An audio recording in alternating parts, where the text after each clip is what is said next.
of if we make mistakes, it's a collection of mistakes, and they're not minor mistakes. These are huge mistakes we love to do, and I don't know why when we make a mistake, Jeremy, it hurts. Every time. It just kills. It's not like we get a mistake and get a yellow card. We give up goals. And it just feels... Go ahead.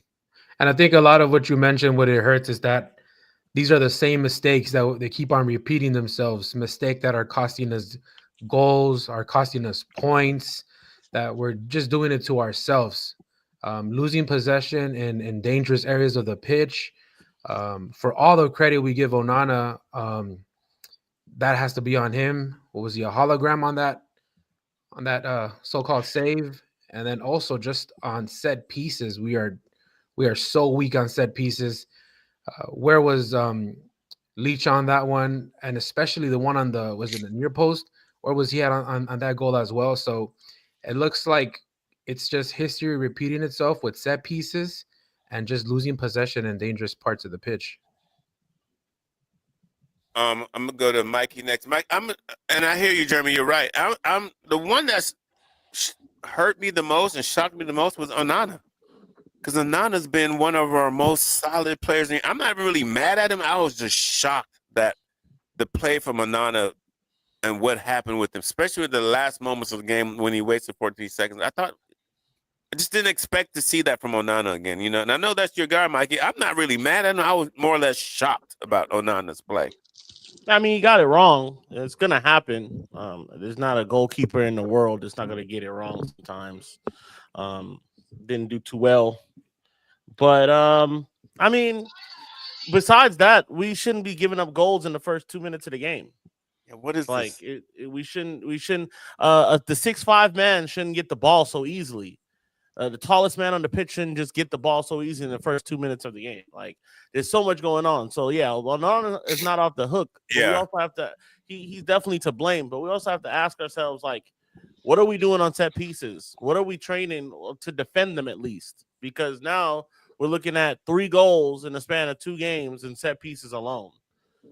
So what's going on there? Now, granted, Amirim said that he doesn't have enough time to train, but like, this is schoolboy stuff.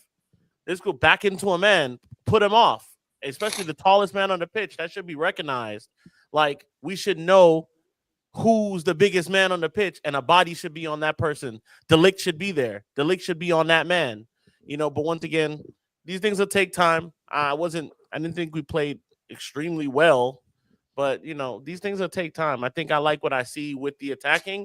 We looked like we could, if we had a little bit more time, there'd be a goal to be had there, but we move, man.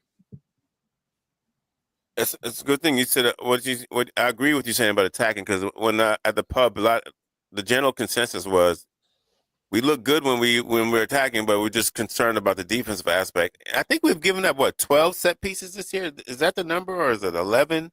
But we've given up the most set pieces in the Premier League, or something crazy.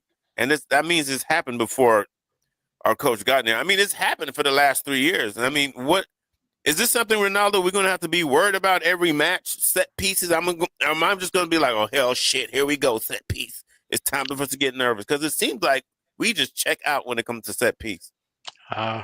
Yeah, I feel like, I said it before when been like really pissed off at this team. We have a bottle element, guys. They just lose their heads, they choke. And against, you saw it twice against Arsenal. Guys choked, marking space, chasing ghosts, and just letting these guys punk us. And 2 minutes in the game, it happens. It's unacceptable. It's crazy. I don't know if this new set piece guy is going to help out. I don't like that argument that we don't have time to train. I mean, just say it's going to take time to train. You have time to train in between games. I know we got like 2 games every week, but I wasn't too happy about that comment with Amirim. But yeah, those guys need to toughen up. And it's just a simple fact, the game involves a ball, right? It's a ball. Go get it. Go get it. Somebody man up and go get the ball. That's it. Is Ronaldo being hard on Amarin there, Sean? Do you think there No, is I- time to train, or is it just is the new system he's saying It's is not- having a tough time getting it in? It's a hard one because he's right. They have time to train, but they also don't have a lot of time to learn the new system. So both are correct. Takes time. It takes time. What we're gonna, I'm expecting more in January when the games are once a week, twice a week, rather than kind of rush like they are right now. I'm expecting more because they got more time to train throughout the week, less time for the players off. So I'd expect to see more of what but the good thing is the guys are learning on the job right now rather than learning on the training field. So, it'll come eventually. We just have to bite our tongues and, just deal with it for now. We're closer to the, relegation zone than we are top 4 right now, but it is what it is. This is what happens when mistakes are made at top. And like I said yesterday on the show, I'm not mad about them getting rid of Ashworth. If it wasn't working, I'm glad they did it now rather than at the end of the season. So I'm not mad. I'm just mad that we spent so much money and time and effort into getting him. And Sir Jim was number one. He's the best in the job. Like, we got to get him. And then it didn't work out. But at the end of the day, things don't work out in life. And I'm kind of glad that we didn't do the Ten Hag trap. Keep him till the end of the year. I'm kind of glad that we just got rid of him right away. So it shows that they're learning, I guess. Well, since we're there, let's talk about this Ashworth situation. So we all had to deal with this disappointing loss for us. And we wake up Sunday morning early. I think Mikey was the first person to post it. And I was coming out of my, I was sobering up, and I was like, I cannot believe what's going on. I thought it was clickbait. And we learned that Dan Ashworth was removed from his position, and it was supposed to be a mutual thing. Then as time goes on, we're learning more information. It sounds like Sir Jim didn't like him. Omar didn't like him. It sounds like Jason Wilcox was doing his job from the beginning. And it sounds like he wasn't backing Amarin. There's a lot of things that's going on with this situation. But,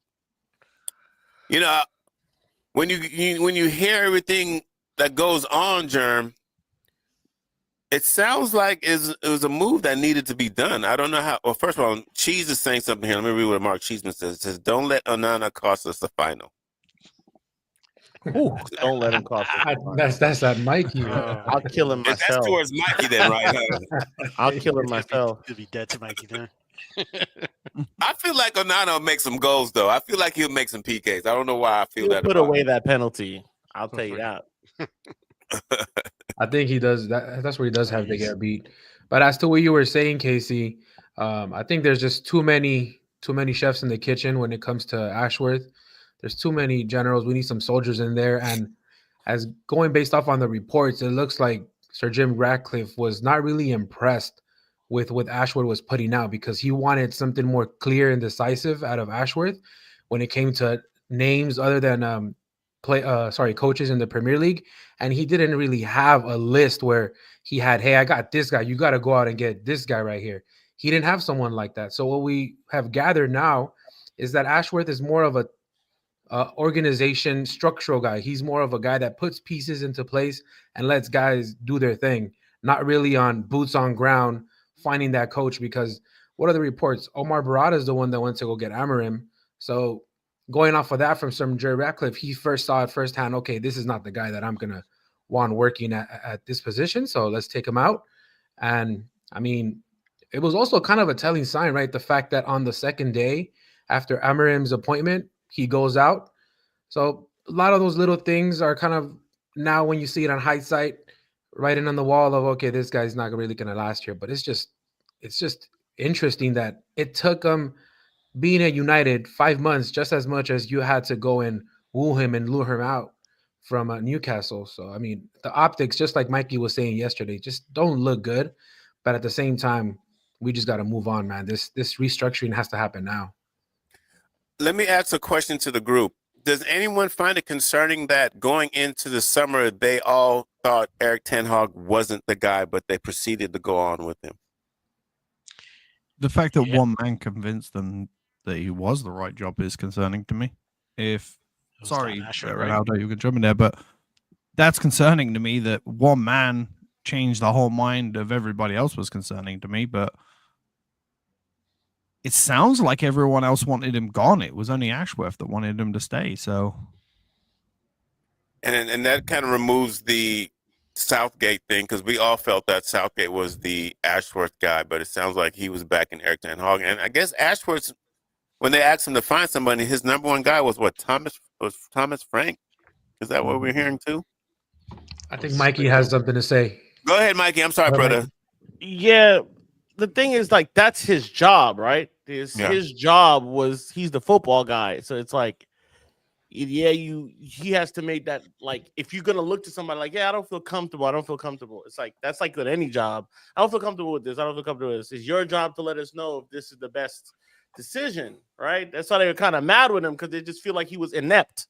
He was just inept at making the decision. So it's like I'm not mad at them for leaning on their guy for the decision. Now, in hindsight, it's always 2020. It's like, okay, well, it didn't work out, so it blew up in your face. But this idea that, like, oh, it's concerning that it's one dude, it's like, it's his job. Like, you gotta look to the person that you had highly regarded for the decision.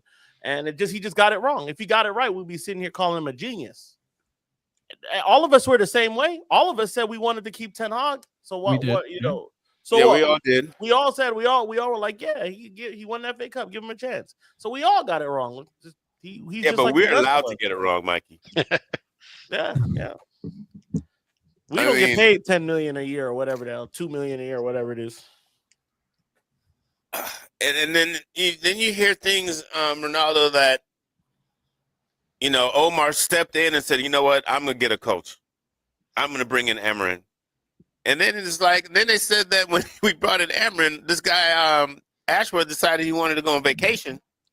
It just sounds all crazy. It just sounds like we're unorganized. And I want to get into some Sir Jim stuff. I don't know, Mikey, me and you guys, we agree on a lot of stuff that's going. I don't want to jump off this John Ashworth, but Sir Jim ain't off the hook because we're moving mad right now. Let's save him for last for sure. Yeah. So we were told this is the best in the business. We're getting the best in the business, and then it's like, we recruited them longer than we had them.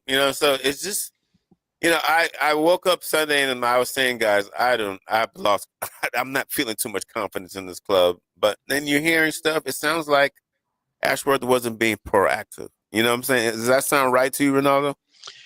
You froze up there, but if you could repeat yourself real quick for me. I was saying it was just basically sound like Ashworth wasn't being proactive, and like Jeremy said, he was trying to let guys work their way out the situation. Yeah, I mean, that was a problem. Everybody else was, Ten Hag out, and he said stay in. And then with all this confusion, he came out and said he didn't agree with Ten Hag staying, and Ratcliffe flipped out. And they were bringing in the dates when we decided to keep Ten Hag like June 1st, and his Ashworth's first day was July 1st. So were we doing some illegal shit when he wasn't supposed to be working? When he's supposed to be in the garden? So that's nonsense number one. So the club could get in trouble for that. Anyway, yeah, and it was really, he had these guys that were basically all Premier League guys. The Fulham coach, Frank, Graham Potter. Everybody was talking about Southgate, but apparently they said no. They said Southgate was non-starter. And yeah, and they didn't like it. Barada, being a City guy, he went out and got his man. He got Amarim, and Ashworth was being real sour grapes about it and didn't show up to the next day. He decided, I'm gonna go and leave. So I think he was dead right there. That's crazy. That's his fault. Yeah, that is crazy. I mean, you can't have these revolutions when you're running a big club like Manchester United, where we're at the table and all that type of stuff. Beto, here's some more comments. Mikey got to give him the hair treatment if he does. Man, Mikey, I don't know why we can't let you just ride out on this De Gea stuff. I'm ready to forgive Mikey. It don't matter to me. I'm only saying the facts. What I'm saying is fact. Worst keeper in his last 2 seasons in the league. It's all right. Beto says too much good, sometimes bad. Remember the Miami Heat. Too much good, and sometimes bad. Remember the Miami. Well, what is too much good, Beto? I don't Too know. many, What too you many talking cooks in the about, kitchen, Sean? I guess. Oh, too many people in the kitchen. Yeah, I mean, Wilcox is basically he's like the technical director, kind of scouting. Vivell is the next guy who scouts. Barada is basically, he knows ball and the business side. And then we have Dan Ashworth, who's basically like the St. George's camp guy who basically, besides all the football stuff, changing like the whole culture of the club. And Ashford, I guess he didn't like the fact that his word wasn't as bond as strong. And Well, Brailsford, he's else's- just recycling. Yeah, Sh- Ashford is Brailsford's boy. That's Brailsford. So Brailsford should be on the hook for Ashford's hire. Sean, what's our structure now then? The Barada and what's his name? He's going to get Ashworth's job by the looks of it, or at least for now. And Wilcox. take care of things. We saw in some of the transfers that it was Barada that was actually flying out and doing the negotiations. So it'll be him and Hargreaves doing the negotiations for transfers, getting people to come over. I would just keep it how it is right now. Clearly, if Ashworth, who is, and I'm still going to say, he's still one of the best sporting directors in the world. Arsenal are looking at him right now. If he didn't work out, then just leave it as it is. So, yeah, you're right. It's going to be Matt Hargreaves and Christopher Vivell. They'll be taking care of the transfers, but Barada and Hargreaves will take care of the negotiations and the talking to the player. Contracts and everything. Yeah. It seems like Barada don't trust nobody. Like he's like, I'm gonna do this shit myself. I don't want to deal with y'all. Y'all taking too much long. Y'all messing around. I somehow like Omar, but sometimes you gotta be able to delegate responsibility. That's what my owners keep telling me. It's just a crazy situation. And then Sir Jim, he's just sitting at the mountaintop and he's just like giving hints. And I guess if you don't fall for his hints, he just gets you up out of there. Like you need to get this guy going right now. The best thing for Man United would be for Sir Jim just to stay at home. That would be the best thing for Man United. Just stay at home, let Barada and everyone else take care of it. I feel Let like the football guys do football things and football decisions, and because it looks like by the business decisions that he's trying to make on the football side, we've seen has been kind of splitting on the fan base with the raising the ticket prices and all the other stuff. Let Barada take care of it. Yeah. Okay, well, we got a mad comments here. Beto says, okay, and Mark Cheeseman says, Sir Jim and Dan wasn't ruthless enough. Beto said, salute, I believe. Onana don't pull a De Gea. That's from Mark Cheese. Beto says that they had LeBron, etc. And they thought, listen, first of all, we ain't talking about LeBron tonight. I ain't talking about LeBron tonight because they talk about LeBron gonna go to Golden State right now. So I ain't trying to hear all this right now. Yeah. So we're not gonna bring up LeBron's name. Anytime I see LeBron's name, I'm gonna mute you. We have all these sporting directors that got promotions and they're all clashing. That's a great point. It's basically we got too many cooks in the oven, and it seems like it's funny how right after the game they decided to fire Dan Ashworth. Like, it's your fault. You need to get up out of here. But I thought that was kind of low dirty right there. They let the man go to the academy match, bring his family to the first team, and then they said, "Hey, bro, you got to get up out of here." I thought that was kind of low. And Ashworth is gone now. Barada and the other guy split the job 50-50. So why did we even hire Ashworth in the first place? Well, they hired him to do a job, and he didn't do the job. I mean, they were dropping hints like, listen, do something about this. Do something about Erik ten Hag. He's not working, and he wanted to let him cook. I got a comment. It's, I was hoping Ragnick wasn't a rumor, but we all knew it was. It looks like it's just a rumor. There's a lot of rumors going around right now. And I heard that they wanted to get the sporting director from Atletico. These people got jobs right now. These people got jobs.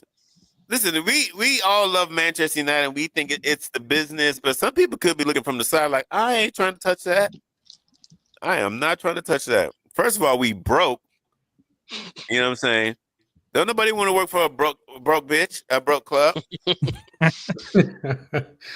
And what's the last comment here? Don't cross Don Omar. Yeah, I feel that too. He said he'll do Dan's work. First of all, we don't want our CEO doing sporting director work. That's not his job. And I think it's going to come down to Jason Wilcox. Seems like Wilcox is doing it anyway, because Wilcox is the one who's what we're hearing now is behind the 𝙈𝙊𝙍 move and the 𝗕𝗓𝙁 move. And I heard the 𝗕𝗓𝙁 move was another reason why they were mad at Dan Ashworth, because he wanted to back Ten Hag and keep Scotty. Stackable offense. Yep. Yep. So, for all this worth, Ashworth. Anybody got some more comments you want to talk about Dan Ashworth? Basically, what we all understand. I want to read Cheese's last comment. He Go said ahead. he said that's definitely the problem case. Too many cooks in the oven. They dead. They supposed to be in the kitchen. Yeah, I was wondering. I was wondering that too. Cheese out here. I mean, All in all, though, I think his transfers haven't been bad. I don't think 𝗕𝗓𝙁 is bad. I don't what think any were of the his transfers this what year. were Ashworth's transfers? Because the only one I'll say I'm hearing- 𝗫𝗓𝒽 is one. 𝗫𝗓𝒽 is the one, I think. Yeah, and it might be the worst one, but it ain't a bad one. It's too early to say.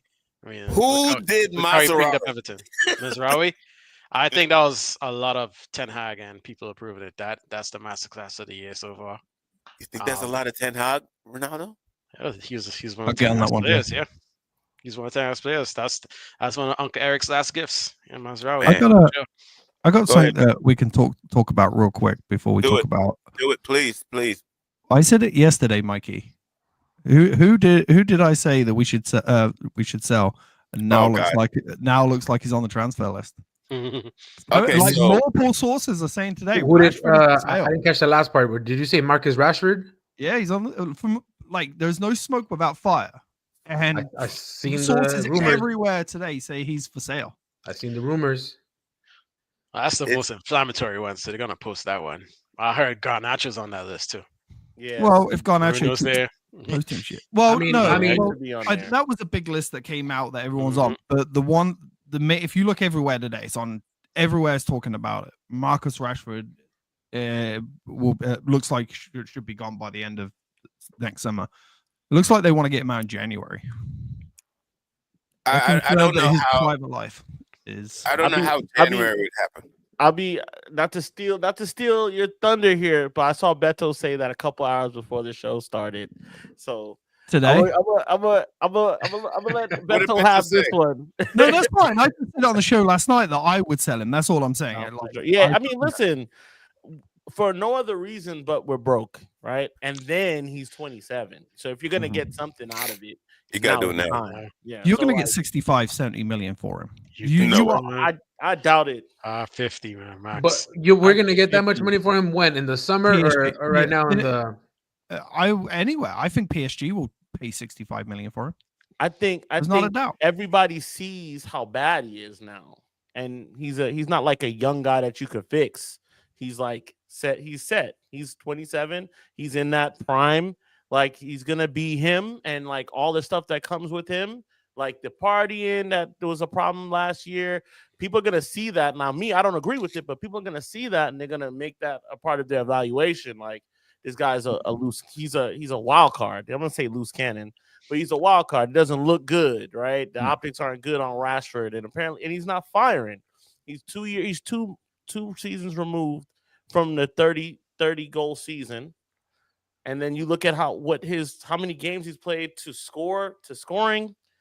It just doesn't make sense to pay 65 million for somebody like that in today's age, at that age.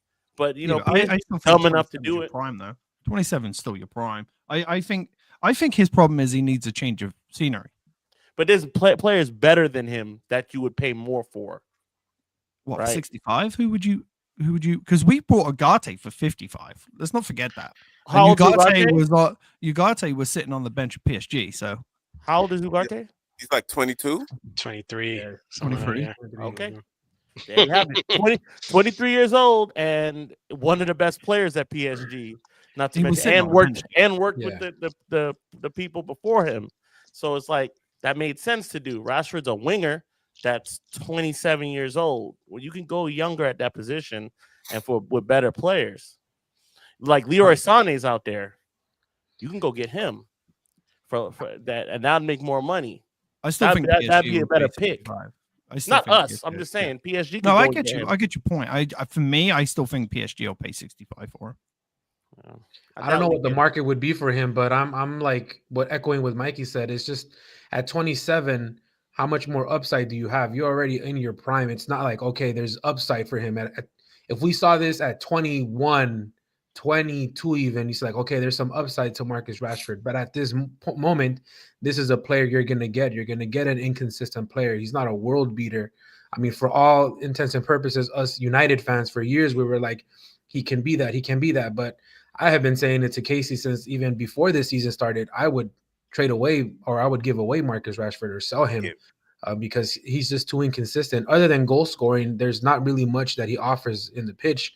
And like all the reports say, like the partying, whatever about that is just what are the results in the pitch? He's not really producing for this club like the way we want him to and for the amount of money that he's being paid.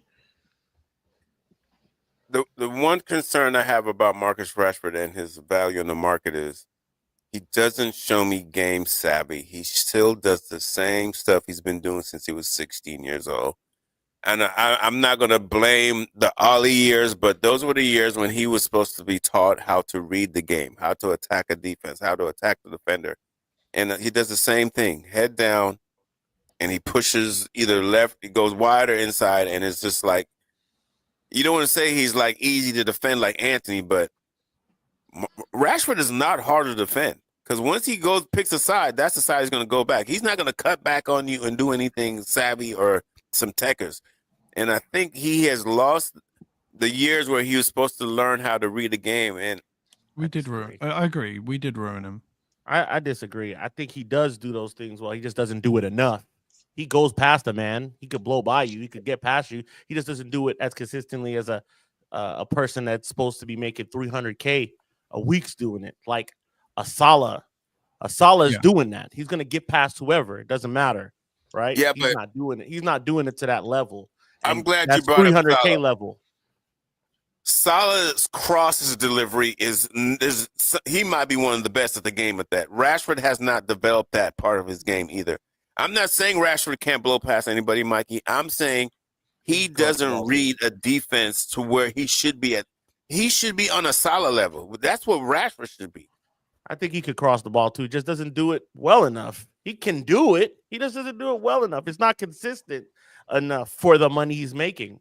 That's really what it lays down to me. There's no way you could be on this team.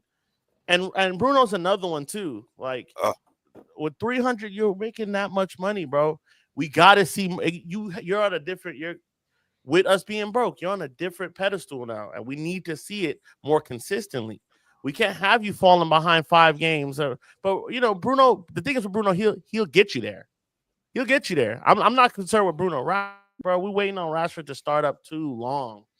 Too long. I think it's time for him to go. Yeah, it's time. Yeah. I love him. I love the kid. I think he's great. I love what he does. I love what he stands for in the club. I'm not mad at him when he goes and sees an NBA game. Not mad at him, but you know, you're just not right for us anymore. And that's okay. You gave the club 20 years. Yeah, it's just really frustrating. He hasn't elevated his game. I feel like that passing element he hasn't elevated. Like 1-2s, you watch 2 guys square you up, you get double team, and you want to run through them. Like they're not standing right there in front of you, you know, not trying to pass the ball and stuff like that. We got plenty of players like that. Yeah. But yeah, he's 27 and still still falling for the same traps, the old habits and failing. And it's frustrating. It's kind of sad too, because he's a homegrown guy, you know. We expected the world of him, and just coming up a little bit short. We got some comments we're gonna knock out. Y'all want me to read all these? Yep. Yeah. Y'all just want to clown me. It says Beto says like any public company. Cheese says we definitely the problem case. 2 men. Okay, we got other lifestyle concerns. So put him up for sale. That's from Cheeseman. Cheeseman should talk. Of all people, he should talk about lifestyle.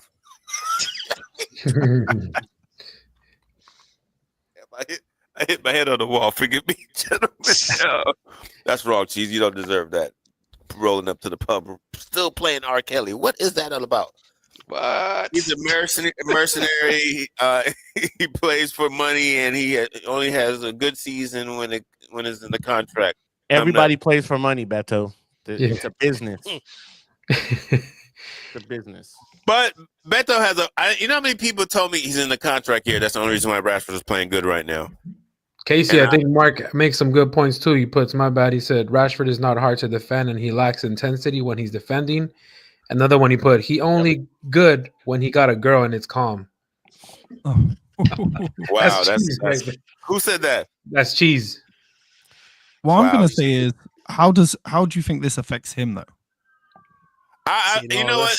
I don't think I'm gonna answer your question. I actually felt bad for him when I woke up this morning because every fucking thing was about Marcus Rashford was up in the market, and you know Marcus Rashford ain't really the toughest mentally guy. He ain't.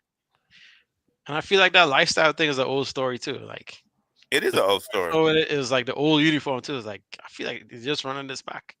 I mean, if you finally decide you want to sell them today, that's great. That's that's new news. But running back the whole lifestyle thing, I think that's pretty cheap, pretty low, and That's what they do, though. That's what they do. That accurate, yeah, exactly. That's what they do. They're gonna look at it like every sport does it too. I think nobody does it worse than the Premier League and the NFL. They put so much stock into like how you are outside, and then it's like it's fine for something because there's some guys that's out there doing drugs. But then it's like some things like, oh, he went to an NFL game during his bye week. The NBA, yeah. That litmus test they have them do. What is it called? Wonderlick. Yeah, like stupid stuff like that. Like what is that conducive to you being successful out there in the field? Right? Yeah. No, I did say that. I did see Amarim when he came in, though. He did with that interview and basically said that shit ain't happening again. Where he went to the NBA game. Oh, yeah. Oh, he did say that.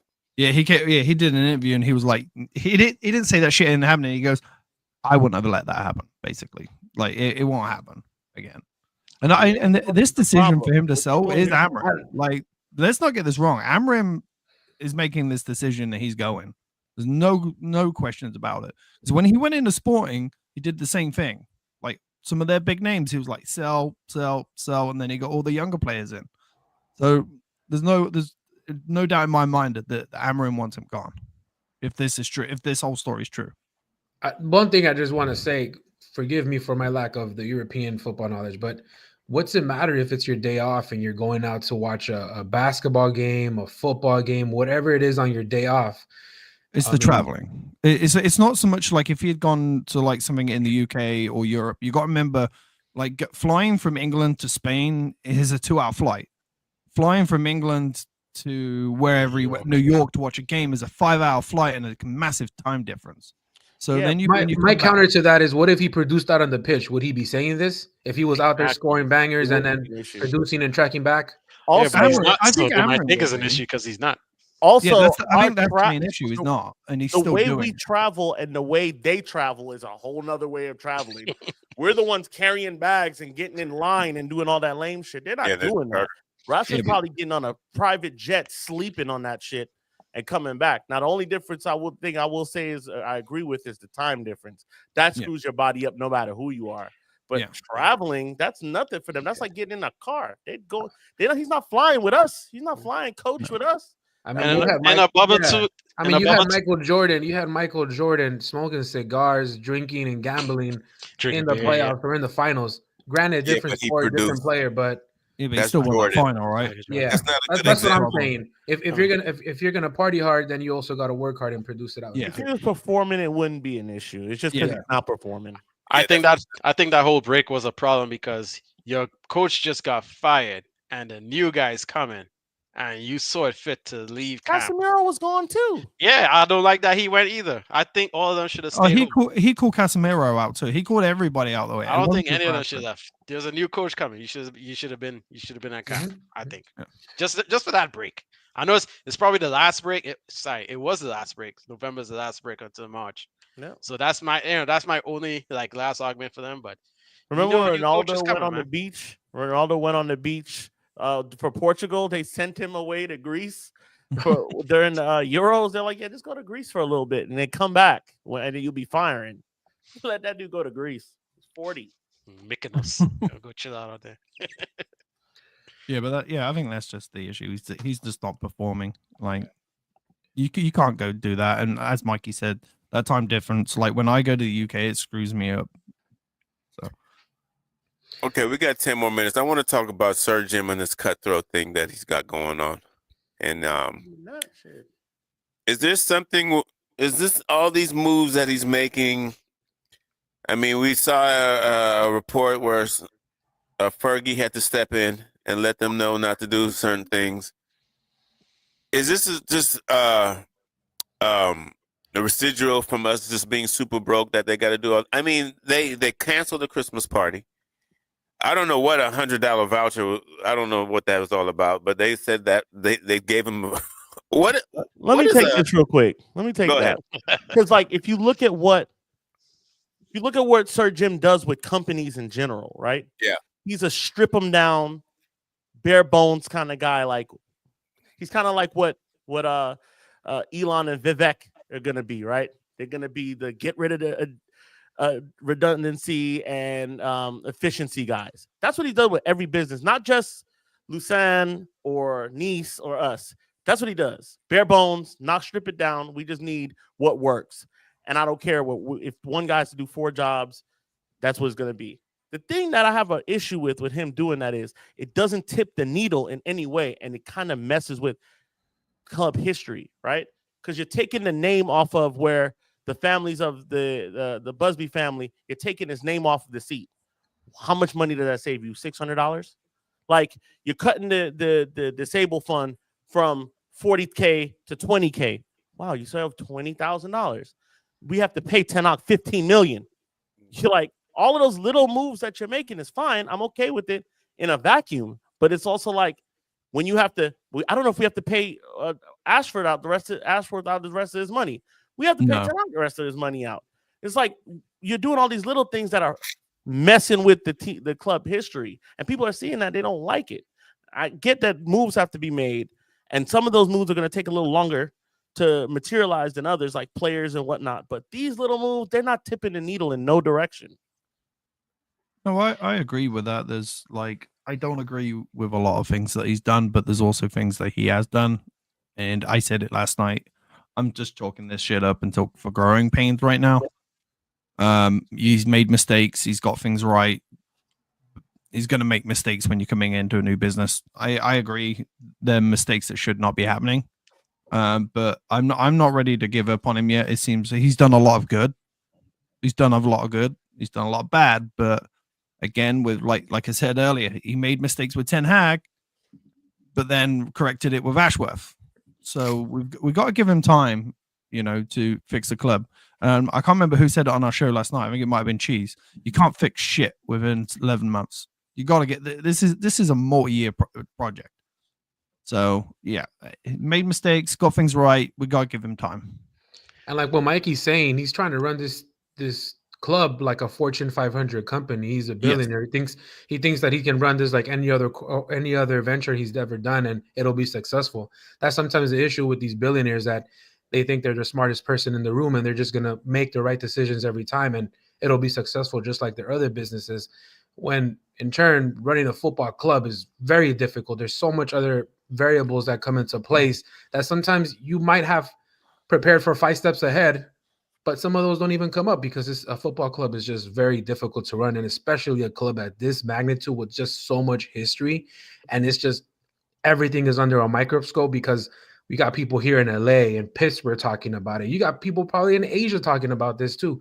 This is just such a huge club for you to just think that I'm going to make decision X, Y, and Z, and it's going to work when it doesn't. Yeah. And then when it blows up in your face, you kind of come up and be like, no, everything's fine, when it's not fine.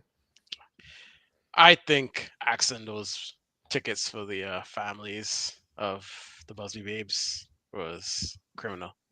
That was a damn shame. Someone who Oh. says he's a fan of Man United to come out and do that. Live in a council house. I lived in a council house, y'all. Yeah. That's crazy. I mean, those people literally paid the final price for the club. It's not a war or anything. They died on a plane flying, representing the club. I think you need to leave those people alone. You need to leave those people alone.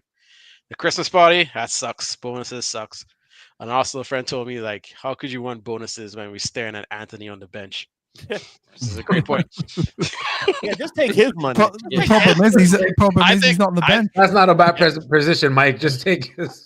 I think the players should throw a Christmas party. I think they owe it to the. I think they got the money. They got the money. Really? Bruno, They- do it. They Bruno. should throw a dope Christmas party. You know? Would Have you it in give him a hotel or Christmas something. party right now, though? The way they're playing?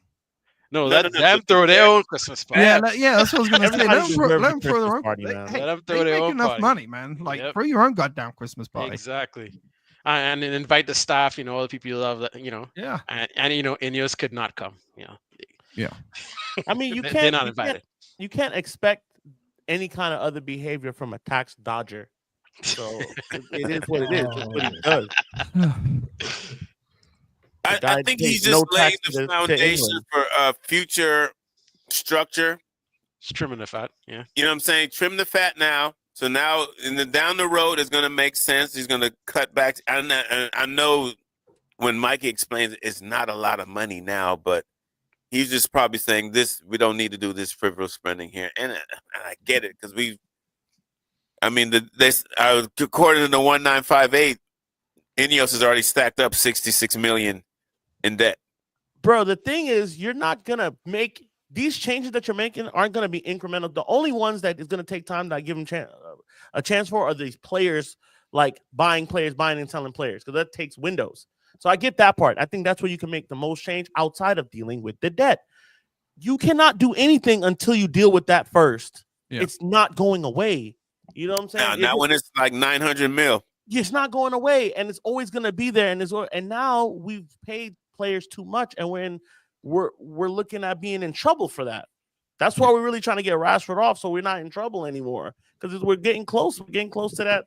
I don't know. You can't just. It's just like putting a Band-Aid over a fucking bullet wound. Yep. And All right, top five is like, Almost feels like it's an accounting decision. Like a CPA was there and said, Yeah.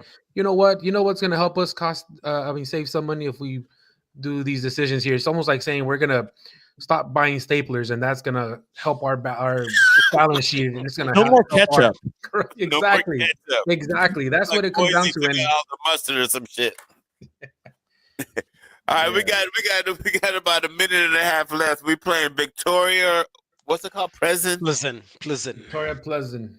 Thursday. I'm pretty sure there'll be a show. Mikey and Sean will do a show Thursday, and we will probably do some reaction for that. We need the Oracle of the week before that, though. Oh Yeah, let's go. Pick your scores. 2-0. United. 3-1. 2-1 United. I got it. 2-1 United. Actually, I'm changing it. 3-0 Man United.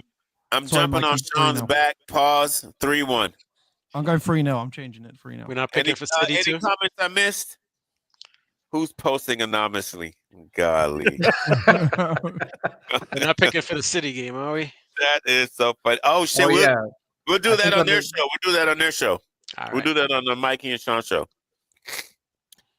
Comments, preserve tradition. Mark Cheeseman says Ruben will move the players who are coachable and responsive to his tactics. He said he will. Okay. Beto says, and the photo of you guys sharing of Amarin looking all fucked up in Photoshop, you all know that. What? What? And the photo you guys are sharing of Amrim looking all fucked up is photoshopped. You all know that. I don't know what photo you're talking about. I don't know what Me photos either. talking I don't know about. what photo that Mark is. has his prediction. He's got 1-0 United. All right, well, that's it. Good. We got to shut down. It's been a good episode. Thank you, gentlemen. You guys put in some good comments tonight. Tune in Thursday to Mikey and Sean show, one of my favorite shows on the internet.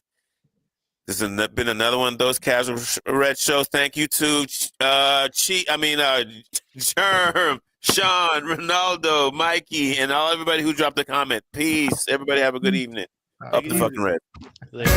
You are listening to Those Casual Reds with Casey Gale, Jeremy Sanchez, and Mikey Douglas, only on LA Talk Radio.